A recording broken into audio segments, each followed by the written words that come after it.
In this lesson, we are going to finish chapter 15 and learn some more inference procedures for categorical variables. And we'll also do a little bit of chapter 16, which talks about one-way analysis of variance, sometimes called ANOVA. So section 15.3 talks about testing hypotheses about one categorical variable. This is something called goodness of fit. And so here's the basic idea. Suppose that you toss, so for example, suppose you toss a 6-sided die 60 times. How many times would you expect each side to occur in these 60 tosses? So remember that, a regular die has sides 1, 2, 3, 4, 5, 6. And assuming your die is fair, you're going to expect to see each of the sides an equal number of times. So each one would occur 10 times. And then suppose that you suspect that this particular die is not fair, and you're interested in testing the hypothesis H0, the die is fair, there's nothing going on, versus HA, the die is unfair. You toss the die 60 times, and you record the number of times a particular number lands face up. Maybe 1 happens 12 times, 2 happens 7 times, etc. And then you create a two-way table of expected counts, and each count will be 10, and the observed counts from your tosses. So you have this table of observed counts here, and so you have 1, 2, 3, 4, 5, 6, and then expected counts here, and these are all 10. And those observed counts are just what you see when you toss that die. So you get maybe this number once, this number twice, this number 5 times, so I've got to do math on this number 3 times. So what's that? 5, 6, 7, 10, 11. This number 9 times, for example, leaving you, that's 10, 20, well, say you get 6 40 times, and that seems really unusual. And based on how different these observed and expected values are, you can figure out, is this die fair or unfair? So you can then find the value of the chi-square statistic for the situation using one column or row as the expected values and one as the observed values. And if you have a large chi-square value, which means you have a small p-value, you can conclude that the die is unfair.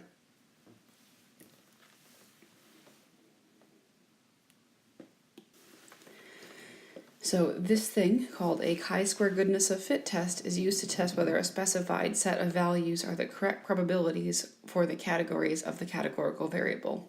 For example, if a lottery drawing involves randomly drawing digits between 0 and 9, we might want to analyze the observed data and confirm that the probability over the long run is 1/10 for each of the digits.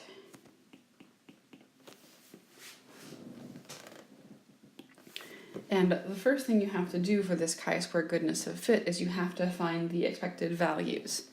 So for example, suppose we hypothesize that 45% of a population has brown eyes, 35% has blue eyes, and 20% have an eye color that's not brown or blue. If we select 200 people at random from the population, how many would we expect to have brown eyes? Well, the way to figure that out would be to say, well, I'd expect 45%, 0.45, of my sample of 200 to have brown eyes. So that means we expect about 90 people to have brown eyes. For blue eyes, we'd expect 35%. That's 70. And for other, we'd expect 20%. Notice that these numbers total to 200. And the last thing, if you're going to do a chi-square, find a p-value for a chi-square statistic, you have to know what the degrees of freedom are. And in a goodness of fit test, the degrees of freedom is computed as k minus 1, where k is the number of categories. And here's why. Think about your table. You have your observed things, and you have thing 1, thing 2, thing 3, ... up to thing k. So it's the data that you observe. Then you have your expected thing, and just as many of those. And where that degrees of freedom is rows minus 1 times columns minus 1. Well, here there's always 2 rows. There's always an observed row and there's always an expected row. And because there are k categories, there's k columns. So this will always be k minus 1. So, for example, with the eye color, there were 3 categories. So 3 minus 1 gives us degrees of freedom equal to 2. In testing your 6-sided die, well, there are 6 sides. 6 minus 1 gives us degrees of freedom is 5. All right, in each of the following situations, give the expected count for each of the k categories. So situation number 1, we have 4 categories, and the null hypothesis is that the probabilities are all the same. Well, in this case, this means that p sub I is equal to 1/4 for each category. And so each expected count are all p sub I times 100. Oops, I wrote 1,000 there. Let me fix that. Which is 1/4 times 100, or 25.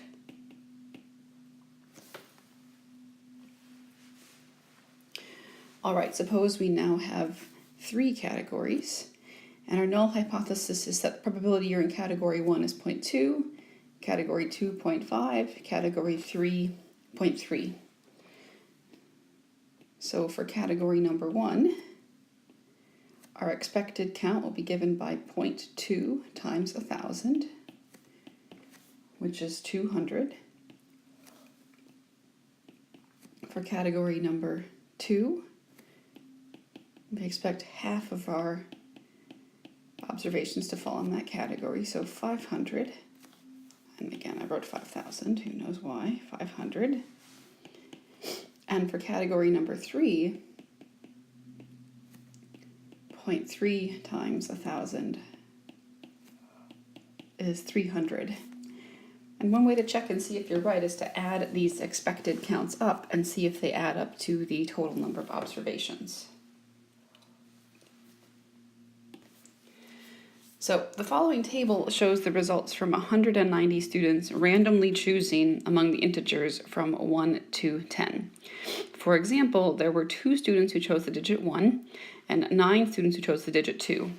And the question is are people actually choosing at random, yes or no?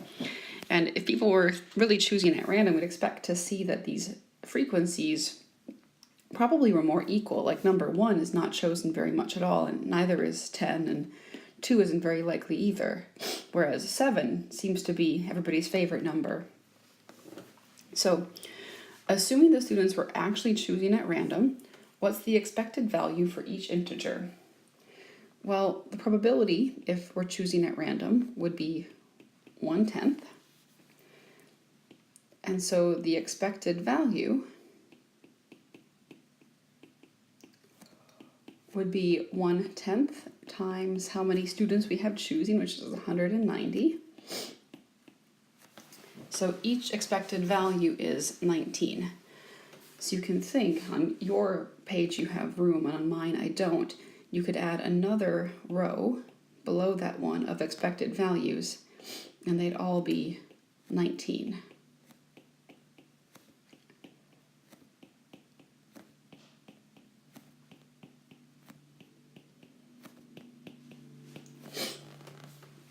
Okay. State the null alternative hypotheses. So the null hypothesis is people are actually choosing at random, which in terms of probabilities means that probability is 1/10 for each number. And HA is a little funny, but here we go. The probability is not equal to 1/10 for all numbers. And an interesting consequence here is this means at least 2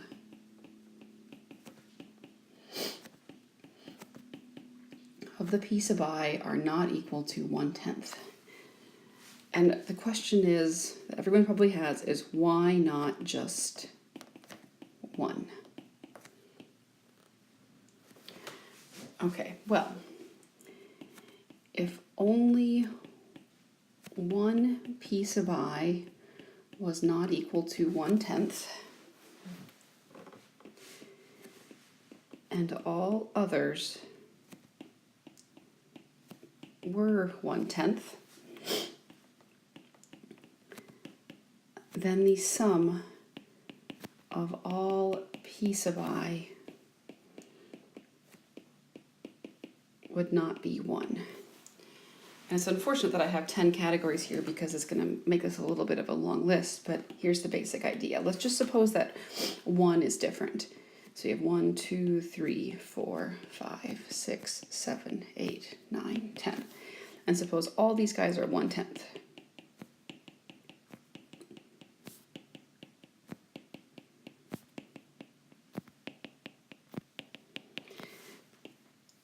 So obviously this adds up to 9/10. So if this one was different, like say its probability was, I don't know, 1/20th, that stuff won't add up to 1. So 1's probability of being chosen going down, so if this goes down, somebody else in this list has to go up, which means at least 2 have to change.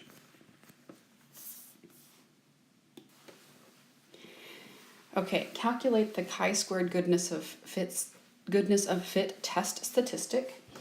So remember that a chi-squared statistic is equal to a sum of observed minus expected squared over expected. And in this case, every single one of our expected values is 19.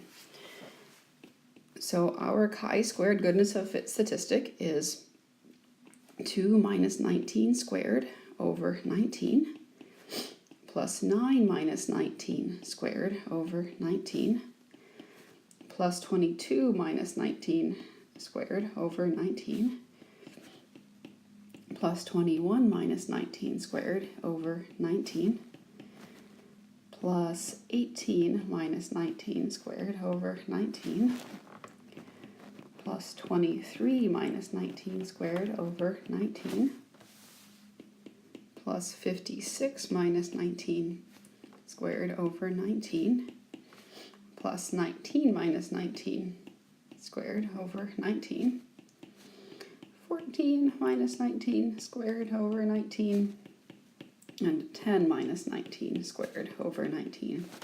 When you do this on tests and quizzes, please, please, please write down your work, because if you make a mistake calculating, I can't give partial credit unless you actually show me what you've done.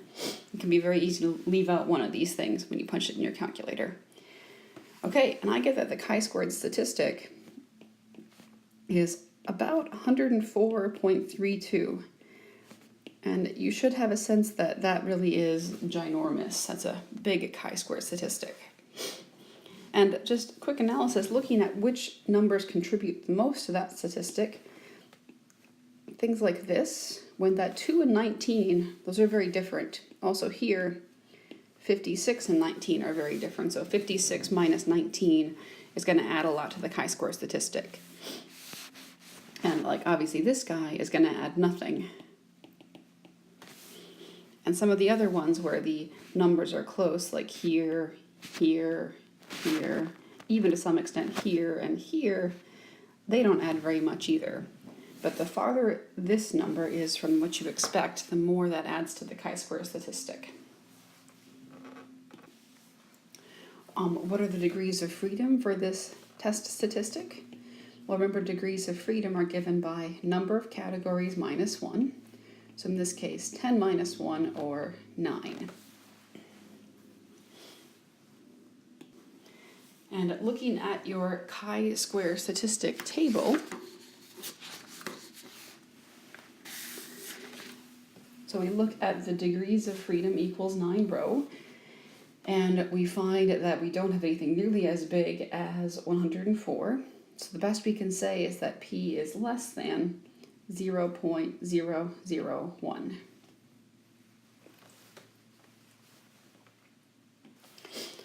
form a conclusion and write it in the context of the situation. So because our p-value is so small, we reject H0 and accept HA.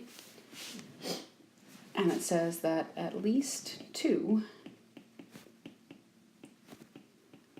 of the probabilities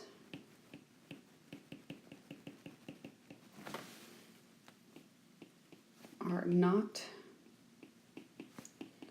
1/10 at alpha equal 0.05 level of significance.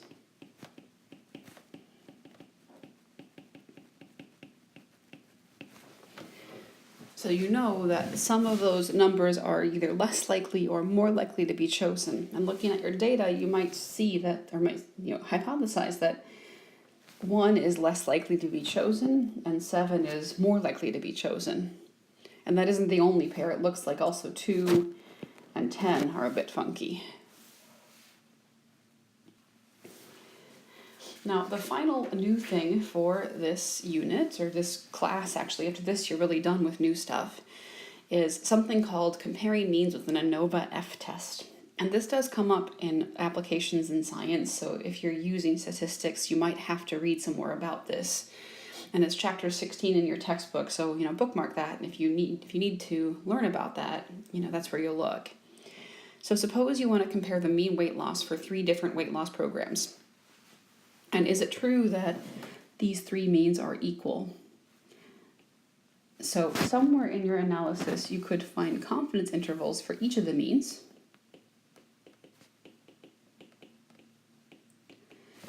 And you could use hypothesis tests to compare every single pair. However, a first step in your analysis of more than 2 means is to carry out something called a significance test to determine if there are any differences at all among the populations being compared. So before you do those 2 things, you can just test and see, just in one go, one test, not comparing mean 1, mean 2, mean 3, etc. You can test in one go, are there any differences among the populations being compared? This is called ANOVA, which is short for analysis of variance.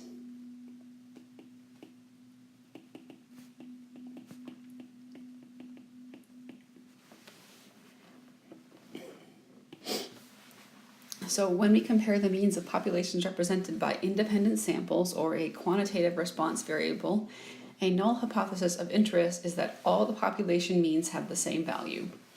So H0 is that mu1 equals mu2 equals blah blah blah up to mu n. So you can be testing 10 different means here if you wanted to. And HA would be that the population means are not all equal, or you can say there is at least one pair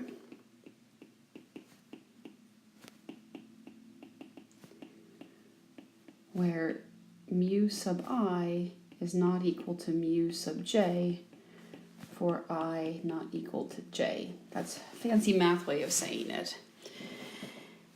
And the reason, so this could be, mean 1 and mean 5, or mean 2 and mean 10. So just there's some pair where those 2 means are not equal. So the test statistic used to test this null hypothesis, we've had z-test statistics, t-test statistics, chi-squared test statistics. This is called an F-statistic. And its graph and distribution looks like a little bit different than all the other stuff we've had. And roughly speaking, this is the variation between sample means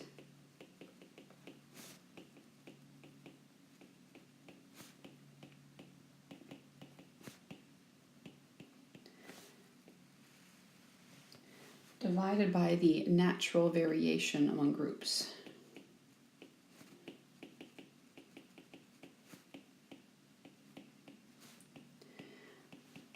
The technical definition of what this is something you learn about in graduate level statistics classes. So for now, this is all you need to know, is that this is one of those graphs where you have a table, you can find values, or you can use Excel to find values. Now here are the assumptions that are necessary to do an F-test, and if you're doing an F-test in the real world, you should check that these things are true.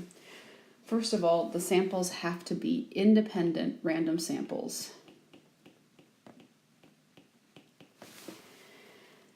The distribution of the response variable needs to be a bell curve within each population, and all populations have the same standard deviation.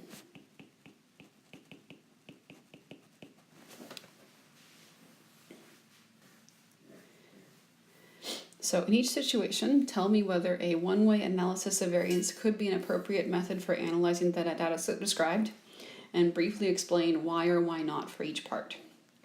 So a researcher compares the mean blood pressures of men over 50 for 3 different ethnic groups. He samples 100 men in each group and measures their blood pressures. So do we have independent random samples? Well, hopefully there are 3 completely distinct ethnic groups. So independent, we'll say yes, they're 3 different ethnic groups. Okay, are they going to be bell-shaped? Well, I would assume that blood pressure probably is bell-shaped. And will they have the same standard deviation? Probably a fair assumption to make that that's true, but you could check both of these things by graphing your data. That would be a completely legitimate way to check. You could collect your data, make a histogram, and see, is it bell-shaped? Do they have similar spreads? So in this case, yes, an F-test is appropriate.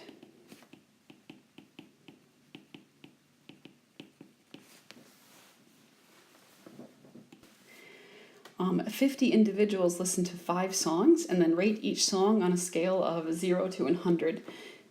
And then the mean scores for the 5 songs are compared. So, are the samples independent?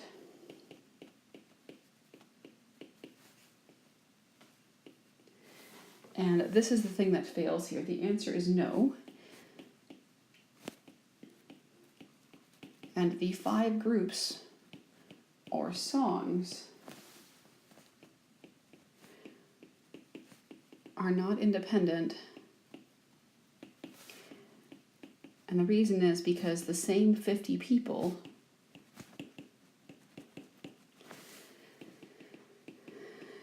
listen to all of them. And the reason is your music preferences. If you like classical music, you maybe don't like rock music or something like that. So how you think about song 1 might affect how you think about song 2. So not independent groups. The thing you might have to do with an F-test, and probably all we're going to get to in this class, is look at some output from an F-test that, say, was run by a computer, and then just interpret that output. So suppose that a researcher does a randomized experiment to compare the mean weight loss for 3 different programs for losing weight. The output for this exercise is a one-way analysis of variance that compares the mean weight loss in these 3 groups. So write the hypotheses for this problem. Okay, so H0 is that the mean weight loss is the same for all groups.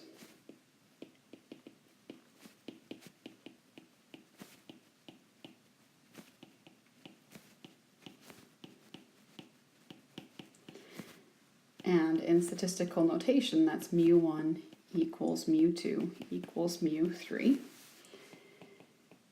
And HA is the mean weight loss is different for some pair.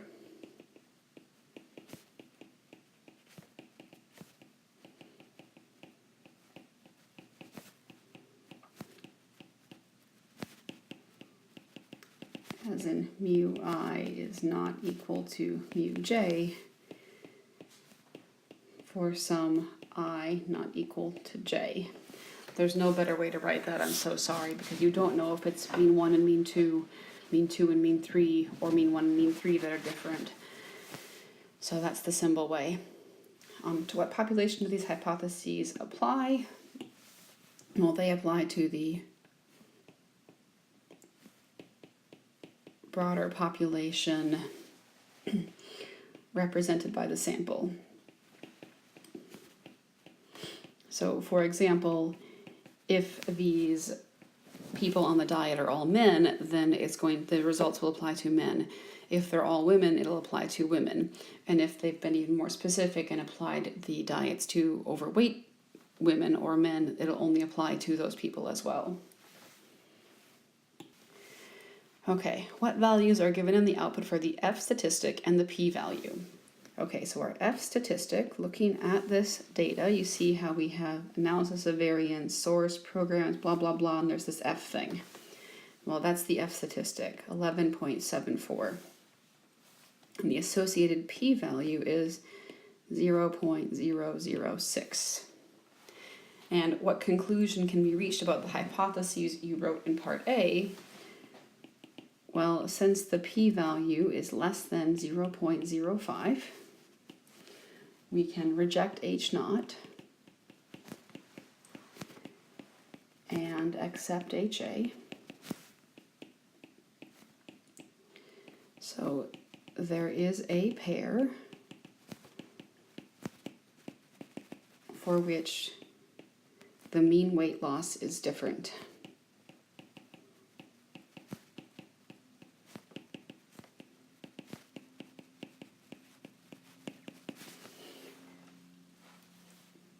Okay, and now that we know that, the question is which pair?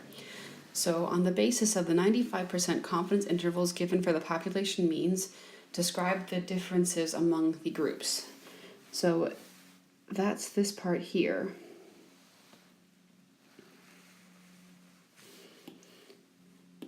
So here you see there's program 1's interval.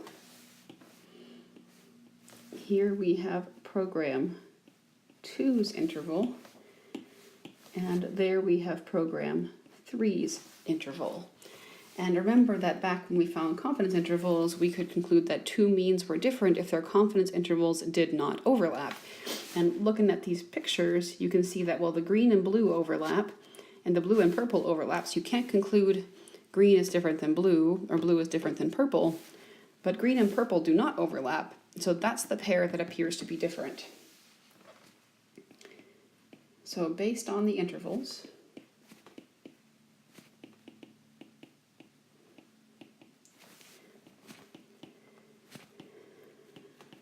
the mean weight loss for groups 1 and 3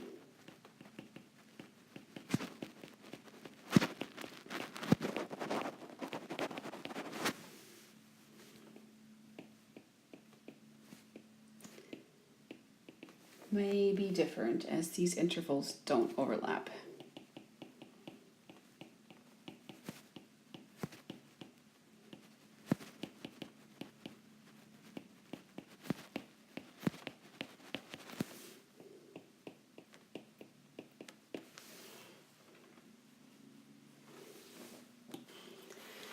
Okay, is the assumption of equal population standard deviations reasonable for these data? Briefly explain.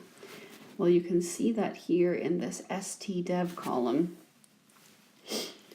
that definitely they're not all that close together. So maybe is my answer. Maybe this is reasonable.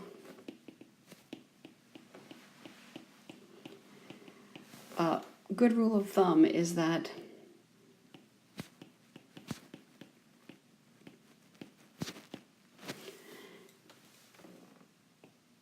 the largest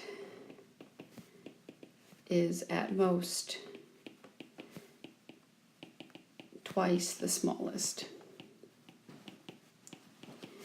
And if this is true,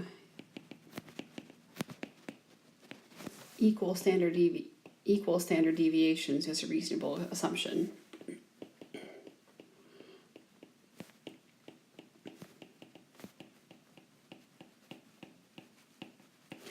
And here we see that the smallest standard deviation is 1.66 and the largest is 3. And since 3 is less than twice 1.66, we're going to say that this is okay. Also, those standard deviations could be highly variable because look at the sample sizes. There were only 4 people on diet 1, 3 people on diet 2, and 3 people on diet 3. So the wide standard deviations could be due to the really small sample sizes as well. All right, and that's it for the semester. You will have one more module, that's a review for your final exam. But this is the last take-home quiz, last lesson, and last new stuff. Good job.